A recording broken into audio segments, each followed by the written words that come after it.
Pueden apagar su cámara si lo desean.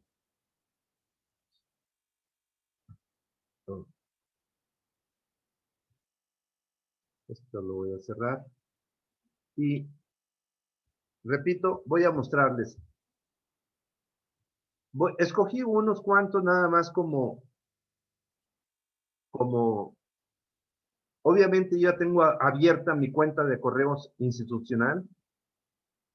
Y aquí nada más puse unos cuantos a manera de ejemplo.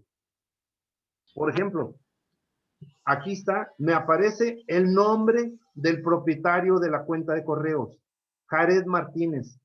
Así me aparece el nombre del propietario. Y acá me aparece lo que escribieron en asunto. FTB, su número de control, examen unidad 1. Así es como les pido que me aparezca, así es como les pido que escriban en asunto. Y acá abajo está el archivo. Pero aquí debe aparecer el nombre del alumno y el asunto del correo y el archivo. Eso es lo que así debe aparecer. Igual aquí, Ricardo Medina, el nombre del asunto, que es el mismo nombre del archivo. El mismo nombre del archivo es lo que les pido. De tal manera que cuando me llega un correo, yo veo de quién es y el asunto, de qué se trata este correo. Pero, por ejemplo, este correo, vean el nombre del alumno que me apareció. Hola. Hola. Me aparece hola como nombre del alumno. ¿Cómo quieren que lo identifique este correo si no me aparece su nombre? Sí lo puedo identificar porque como lo tengo registrado, le apunto aquí y me aparece que es Patricia Erazú. Por cierto, ¿está presente Patricia Erazú? ¿No está presente? Que no le dé pena, si está presente, dígalo. Patricia. Es su cuenta de correo institucional. Y cuando le crearon su cuenta de correo institucional, le pusieron como nombre propietario su nombre completo. ¿Por qué le cambió el nombre de propietario y le puso hola? No, mal hecho. Debe ser su nombre de propietario, su nombre personal, para que cuando cuando usted envió un correo, puedan identificar de quién es. Pero no así, hola.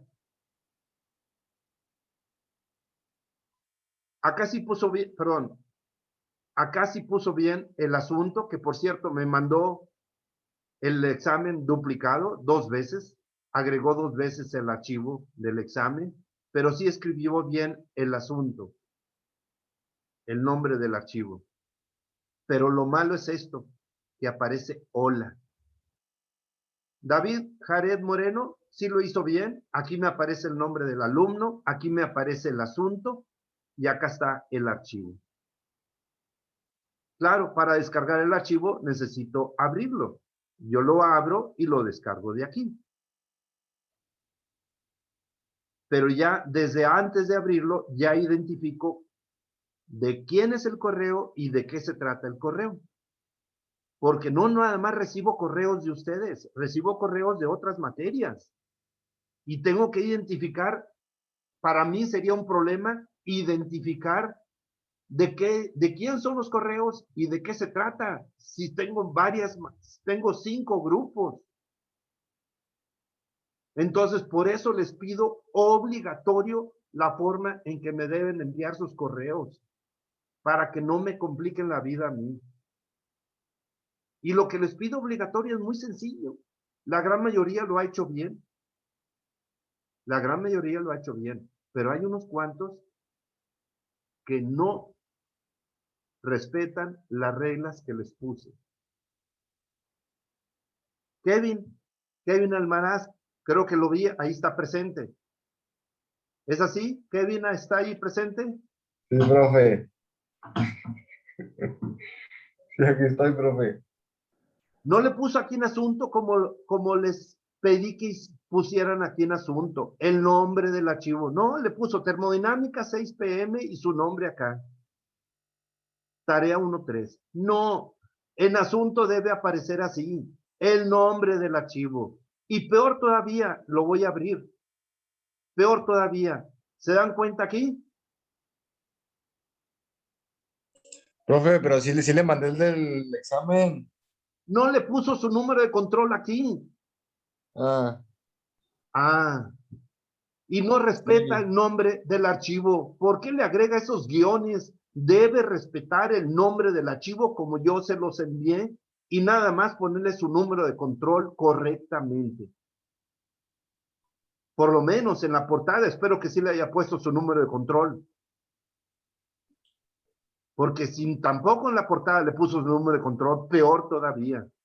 No, Entonces, ¿cómo quiere que lo identifique? Entienda. no, ya no va a pasar, profe. Ya no va a pasar. Incluso en varias de las tareas le envié, le respondí diciéndole que no le puso su número de control al archivo y tal parece que no le importa hacer las cosas bien. Es que no había visto que me había contestado, profe, pero Le ya vi. respondí, Sí, deben no, no. estar pendientes de sus correos y deben estar pendientes de todo para que hagan las cosas bien. Por eso surgen los problemas, porque no están al pendiente de querer hacer las cosas bien. Entonces, así es como deben enviarme sus correos. Debe aparecer su nombre correcto, no así, hola, o un apodo, lo que quieran. No, no le cambian el nombre a su cuenta de correo. Y deben escribir el asunto correctamente, respetando el nombre del archivo. No, al abrir el archivo, nada más, perdón, al abrir el correo, aquí veo el archivo y lo descargo. No necesitan escribir nada aquí, ningún comentario, ni saludo, ni nada, nada. Acá está el asunto, esto es el asunto, esto que está aquí es el asunto, y acá está el archivo. Punto. Y aquí está el nombre de la persona que me manda el archivo. Punto. No necesitan ponerle nada más. Escribir el asunto y anexar el archivo. Punto. Eso es todo. Tan simple como eso. Espero que quede claro. Repito, la gran mayoría lo han hecho bien. Lo han hecho bien. Pero son unos cuantos que tal parece que no les importa o no les interesa hacer las cosas bien. Y lo hacen a la y se va. Vamos a continuar.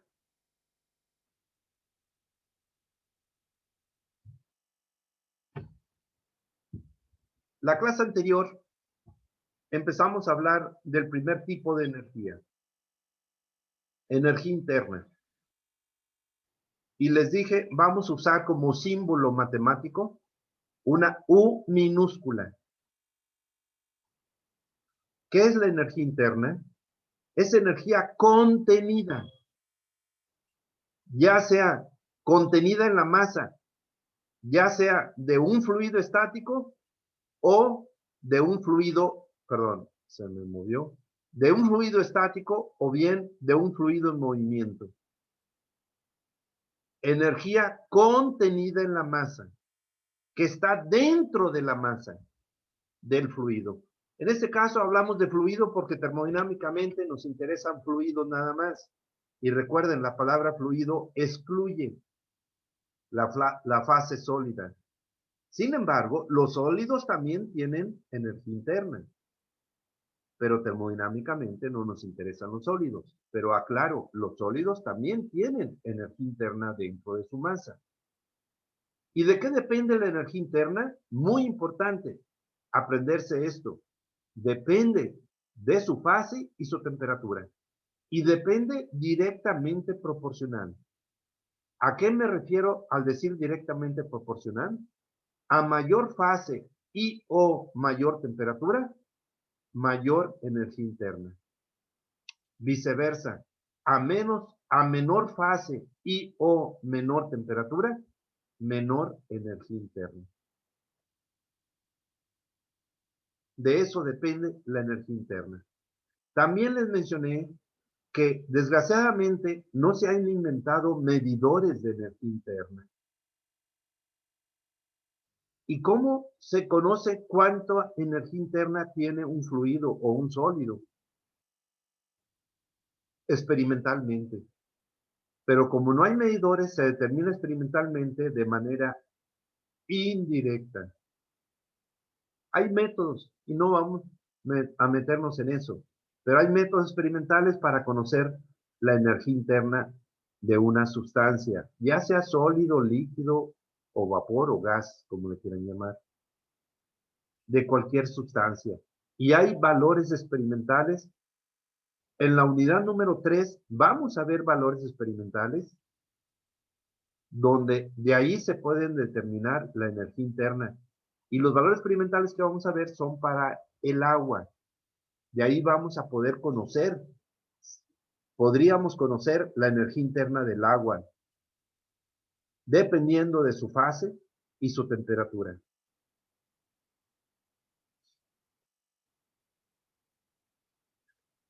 Una característica también es importante de la energía interna, es que además de ser energía, también es propiedad, tanto de fluido estático como fluido en movimiento, porque depende solo de propiedades. Cuando una energía depende únicamente de propiedades, automáticamente también es una propiedad.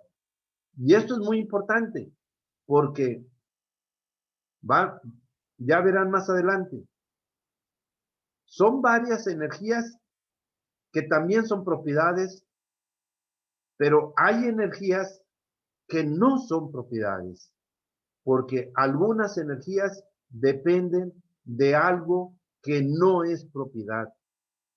Y cuando dependen de algo que no es propiedad, tampoco son propiedades. Una energía es propiedad cuando depende también únicamente de propiedades. La fase y la temperatura son propiedades, por lo tanto, la energía interna también es propiedad.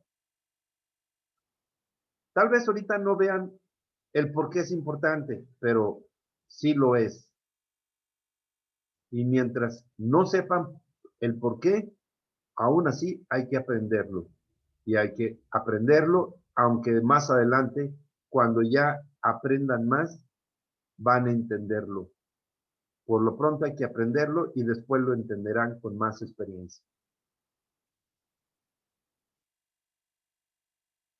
Vamos a analizar la energía contenida, tanto en un fluido estático como también en un fluido en movimiento. Y por esa razón, aquí se muestran dos dibujos. Un dibujo con un fluido estático y un fluido estático sería en un sistema cerrado. Y un dibujo con un fluido en movimiento. Y un fluido en movimiento sería en un sistema abierto.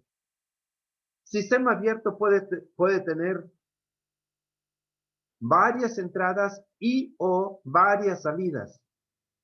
El caso más común que vamos a ver es con una entrada y una salida. Por esa razón es el dibujo que puse. Con una entrada y una salida de fluido. Entonces, la masa de un fluido estático contiene energía interna. La masa de un fluido en movimiento contiene energía interna. Ya le habíamos llamado M a la masa de un fluido estático y M punto a la masa de un fluido en movimiento. La masa de un fluido estático son kilogramos. La masa de un fluido en movimiento son kilogramos por segundo. Para no decir masa de fluido estático, simplemente masa. Masa de fluido en movimiento se le llama flujo de masa.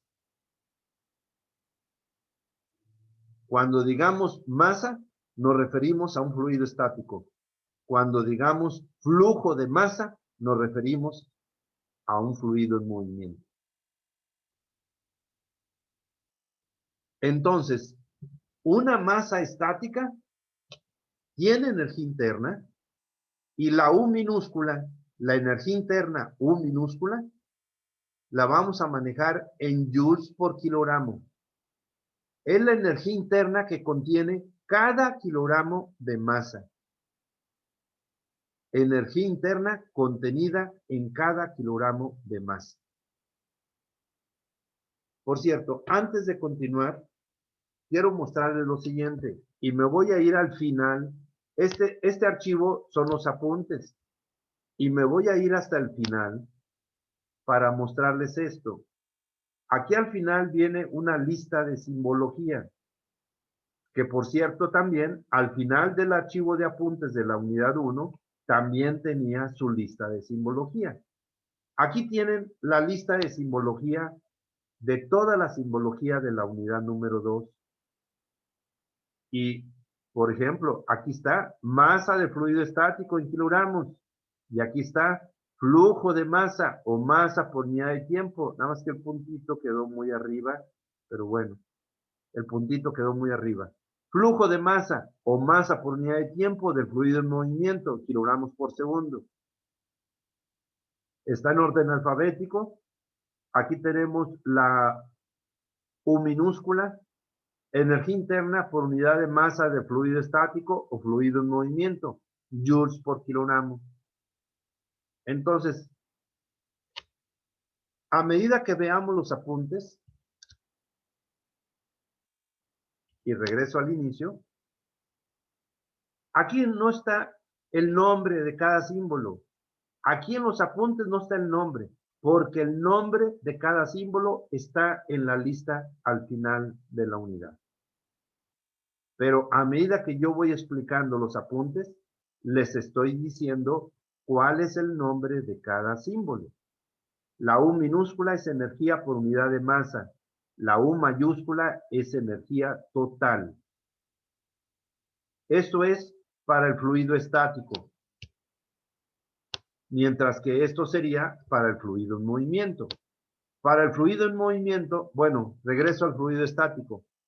La U minúscula son joules por kilogramo, pero cuando la U minúscula la multiplicamos por la masa del fluido estático, entonces le llamamos U mayúscula. Multiplicamos kilogramos por joules por kilogramo, se elimina kilogramos, y la U mayúscula serían joules. Se le llama energía interna total. Energía interna por unidad de masa, energía interna total. Para la masa en movimiento, también vamos a manejar energía interna por unidad de masa, joules por kilogramo. Pero si ahora la U minúscula la multiplicamos por la masa en movimiento, si multiplicamos kilogramos sobre segundo por joules sobre kilogramo, se elimina kilogramos y nos quedan joules por segundo. Y a esto se le pone una U mayúscula punto. Acá es U mayúscula, aquí es U mayúscula punto. Y el punto, al igual que para la masa, es para recordar que es por unidad de tiempo y se le llama flujo. Así como aquí se dice flujo de masa, aquí se dice flujo de energía interna. Joules por segundo. Es la energía interna total de la masa en movimiento. Aquí el de energía interna total de la masa estática. Acá es la energía interna total de la masa en movimiento. Bien.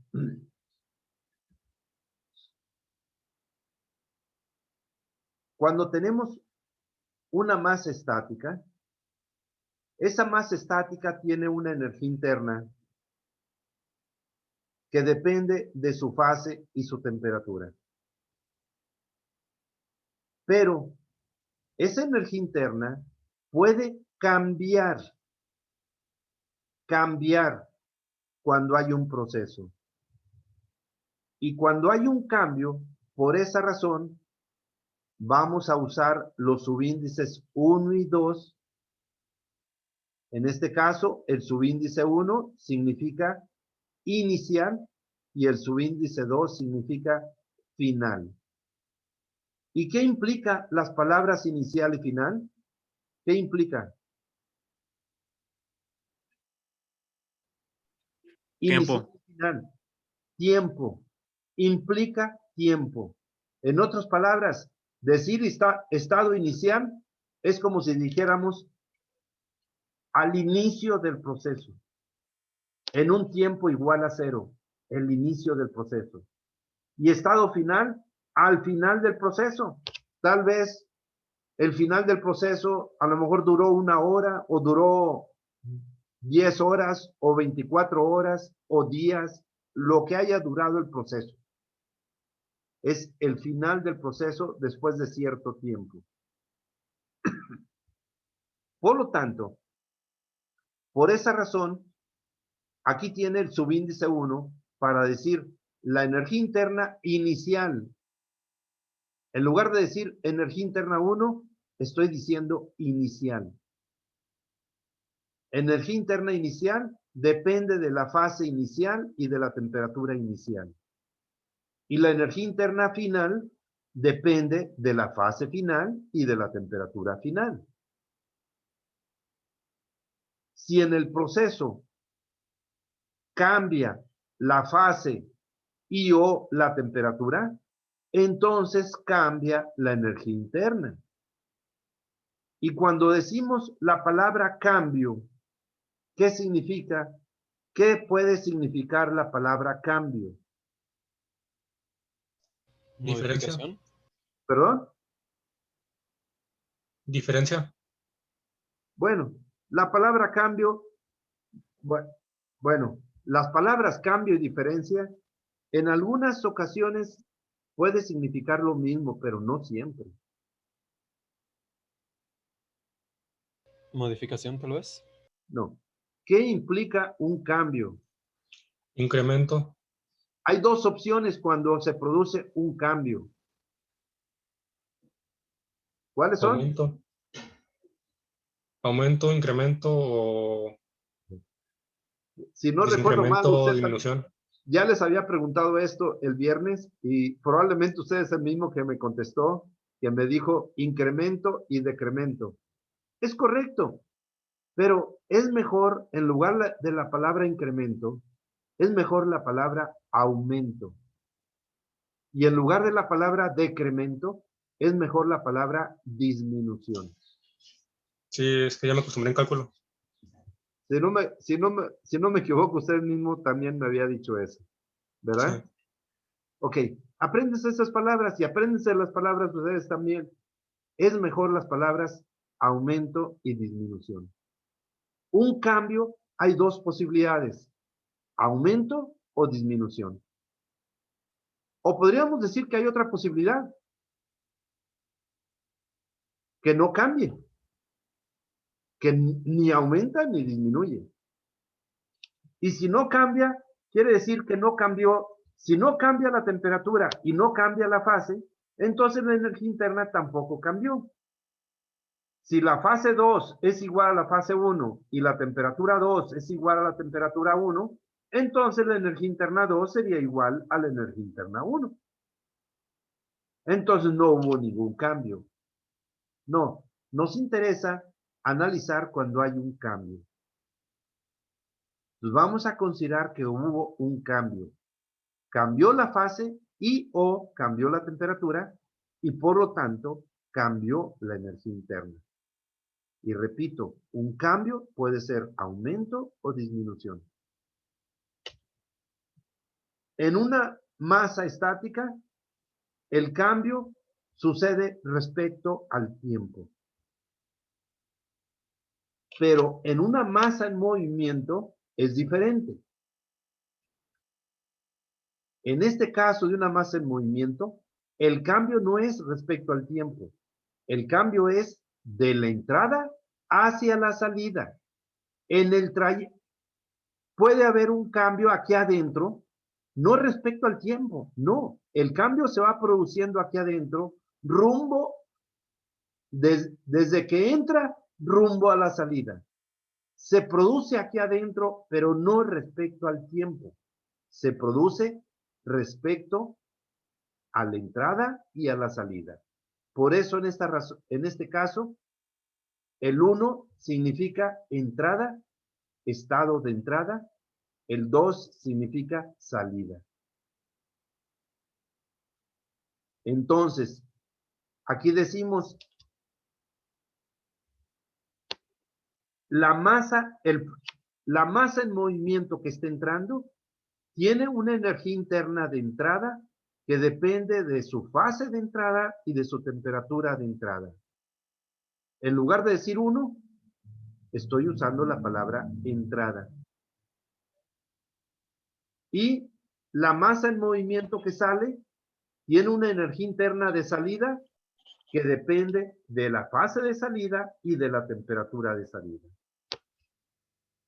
Si el fluido sale con una fase diferente a la de entrada y o sale con una temperatura diferente que la de entrada, entonces la energía interna de salida sería diferente de la entrada. Y diferente significa un cambio. Puede ser aumento o disminución. Matemáticamente, un cambio de energía interna se escribe así. La energía interna 2 menos la energía interna 1.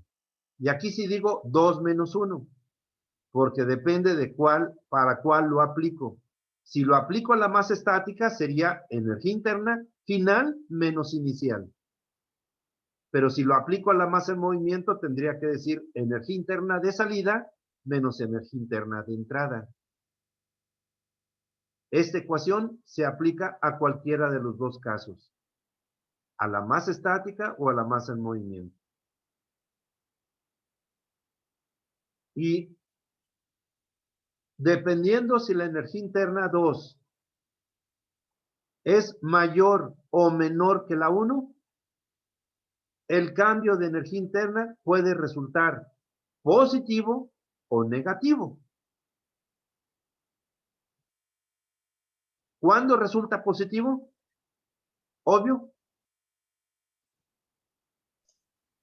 Cuando la energía interna Dos. de... Diga 2. Bueno, cuando la 2 es mayor que Así 1. es. En este caso decimos 2 y 1, porque se puede aplicar a cualquiera de los dos casos. Cuando la energía interna 2 es mayor que la 1, resulta un cambio positivo. Y un cambio positivo sería aumento. Y aquí está. Delta U puede resultar mayor que 0, positivo, y significa aumento. ¿Y cuándo sucede eso? Cuando la energía interna 2 es mayor que la 1. ¿Y cuándo sucede que la energía interna 2 es mayor que la 1? Cuando la fase 2 es mayor que la 1, y eso significa un aumento de fase. Y o cuando la temperatura 2 es mayor que la 1, y eso significa un aumento de temperatura. Entonces, un aumento de energía interna se debe a un aumento de fase y o un aumento de temperatura. La flechita aquí hacia arriba es para indicar aumento. Pero si la pero el cambio de energía interna puede resultar también negativo. Y negativo sería menor que 0. Si resulta menor que 0, entonces sería negativo y se le llama disminución. ¿Cuándo sucede eso? Cuando la energía interna 2 es menor que la 1. ¿Y cuándo sucede eso? Cuando la fase disminuye y o cuando la temperatura disminuye.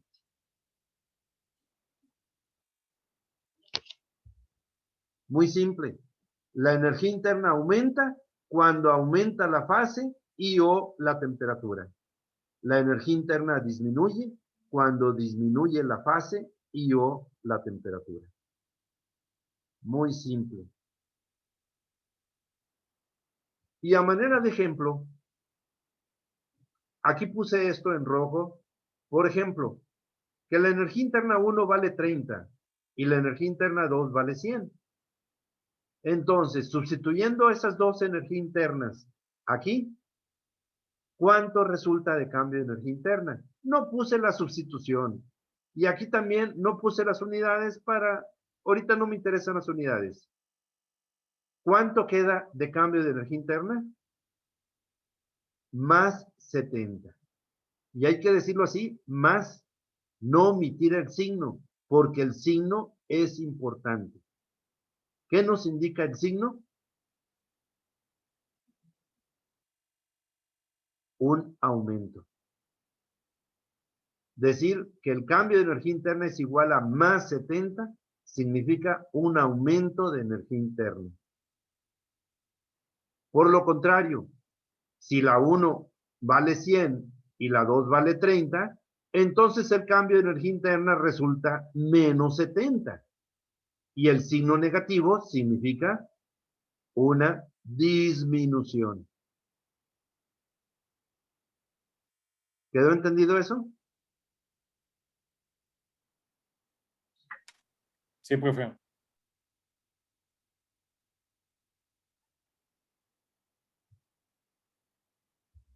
Y aquí hay algo muy importante. Prestar atención a lo que les voy a decir para que lo entiendan.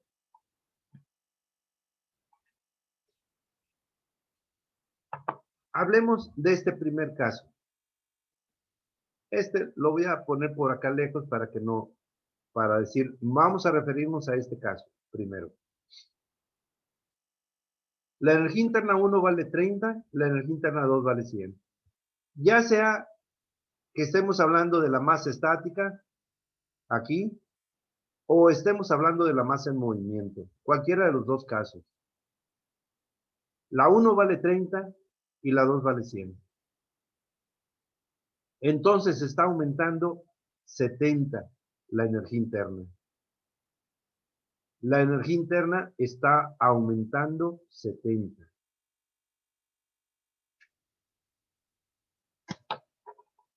Pero entonces, y aquí viene lo importante, la energía no se crea o no se destruye, solo se transforma.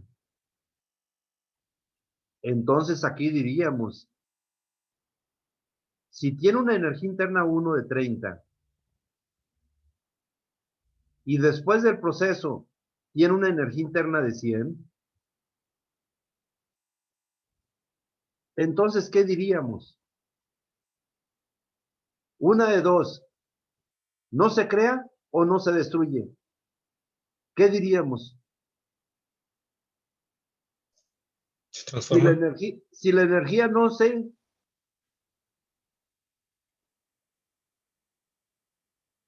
¿No entienden? Se transforma la energía.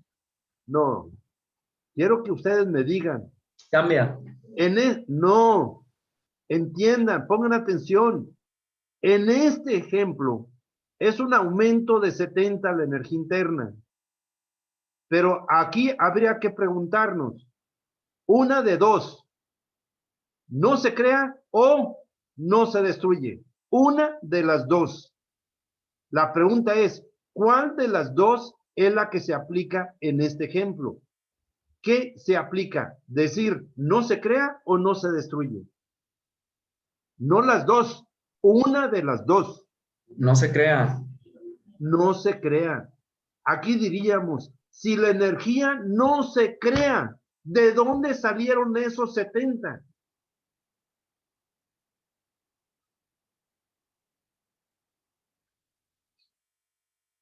¿Me están entendiendo? Sí. Sí. Por ejemplo, voy a hacer esto.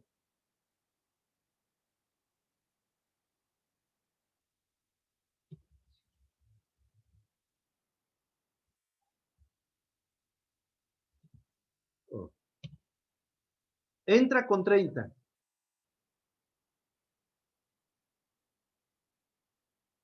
Y acá sale con 100. Déjenme regresarlo donde estaba. Le voy a sacar una copia.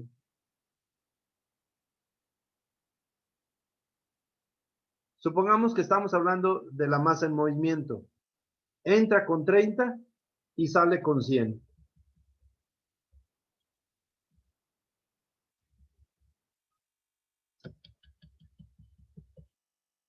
Ok.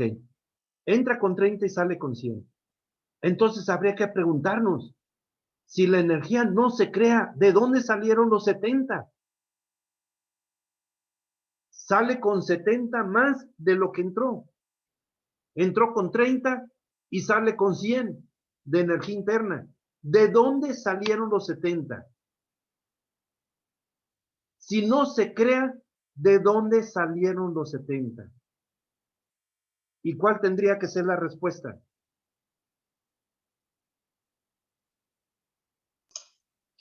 Bueno, hay muchas posibilidades, pero en forma general, ¿qué respuesta diríamos? ¿De dónde salieron los 70? No se están creando esos 70, porque la energía no se crea. Entonces, ¿de dónde salieron? De una transformación. Significa que esos 70 deben de venir de otra energía. Otra energía perdió esos 70. Y si esta energía aumentó 70, aquella energía que perdió los 70, ¿qué le está sucediendo? Mientras que esta aumentó su energía interna, esta energía aumentó, aquella que perdió 70, ¿qué le sucede? Lo ¿Pierde contrario. energía? Lo contrario, disminuye. Si esta aumenta, aquella disminuyó. ¿Están entendiendo? Sí. Eso implica una transformación. Cuando una energía interna, cuando una energía aumenta, como en este caso, no se está creando ese aumento. Ese aumento de 70 no se está creando. Viene de una transformación, pero no se está creando esos 70.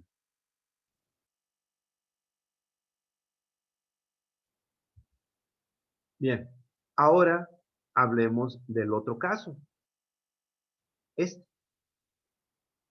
Es decir, ahora entra con 100 y sale con 30. Y entonces, ahora está disminuyendo 70. Y entonces habría que preguntarnos, ¿qué nos preguntaríamos? Si la energía ¿no qué?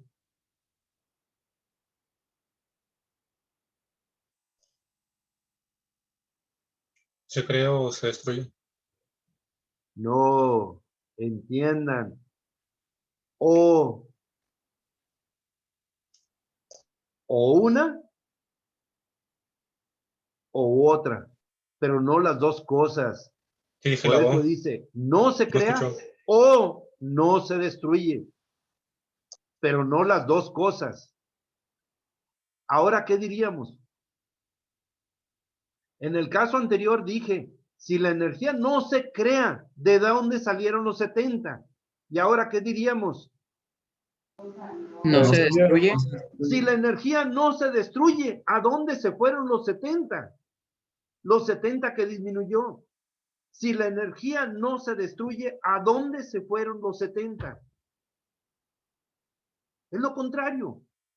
En el caso anterior dije, y presten atención a las palabras y entiéndanlas, si la energía no se crea, ¿de dónde salieron los 70? Ahora es, si la energía no se destruye, ¿a dónde se fueron los 70? ¿Y cuál tendría que ser la respuesta si no se destruye?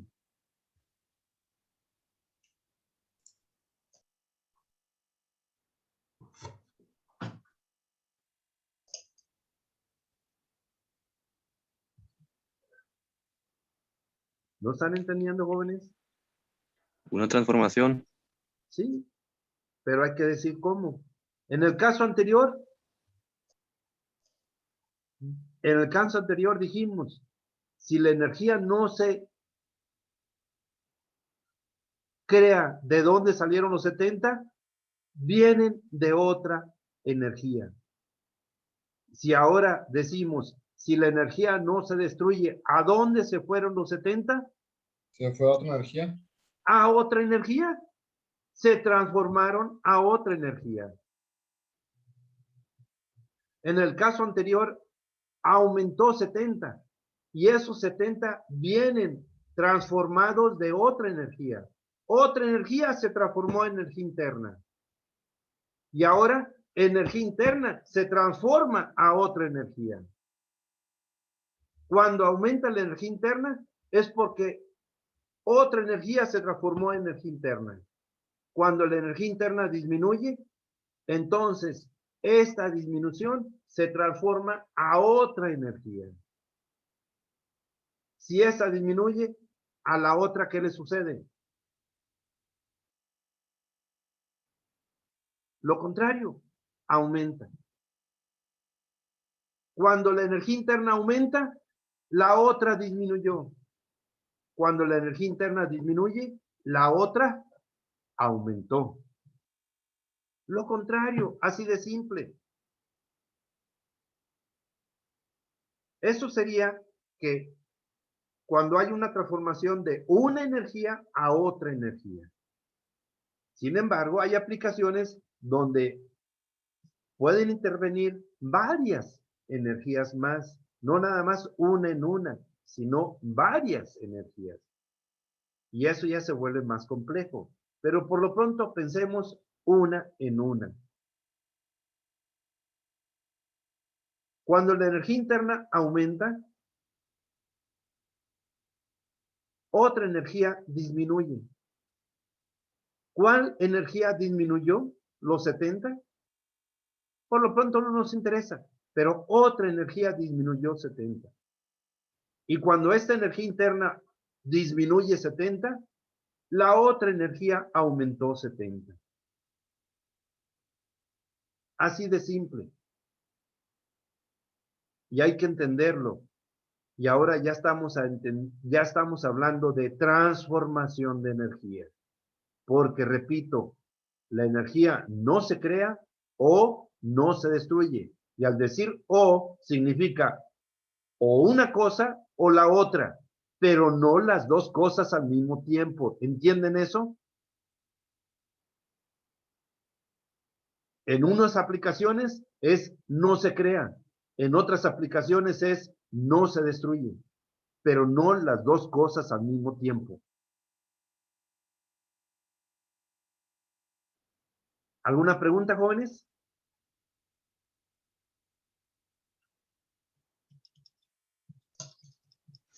¿Se utiliza el término transferir? No. Transformación. La palabra transferir se utiliza diferente. Ya lo verán. Volvamos a este caso, que la energía interna aumenta de 30 a 100. Vamos a mencionar un ejemplo simple. Es más, puede ser que estemos hablando aquí de una masa en movimiento o podemos estar hablando de la masa estática, que al inicio tiene 30 y al final tiene 100. Y es más fácil un ejemplo así de una masa estática. ¿Qué se les ocurre a manera de ejemplo?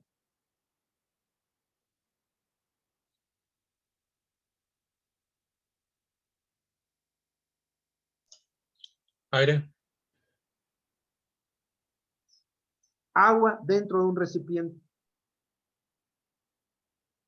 El agua dentro de un recipiente tiene una energía interna inicial dependiendo de su fase y su temperatura. ¿Y qué energía le podemos agregar para que aumente su energía interna? calor, Calor es la energía más sencilla que le podemos agregar. O le podemos agregar energía eléctrica. Pero lo más simple es calor. Le agregamos calor y le aumentamos su energía interna. Entonces, ese aumento de energía interna de 70 viene de otra energía, calor. Usamos 70 unidades de energía de calor para transformarlo a energía interna. Es cuando ponemos el agua en una olla, en una estufa, y le estamos aumentando su energía interna. Por lo contrario, si ahora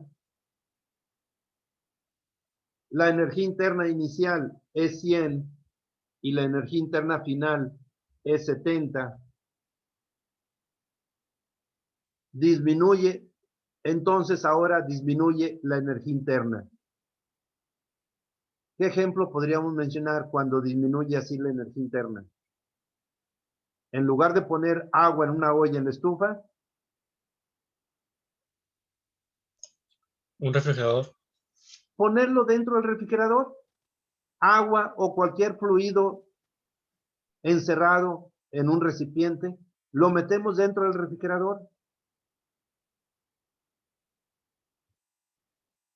Después de cierto tiempo, disminuye la temperatura, disminuye la energía interna. Y entonces nos preguntamos, ¿a dónde se fueron esos 70? ¿A dónde creen que se fueron esos 70?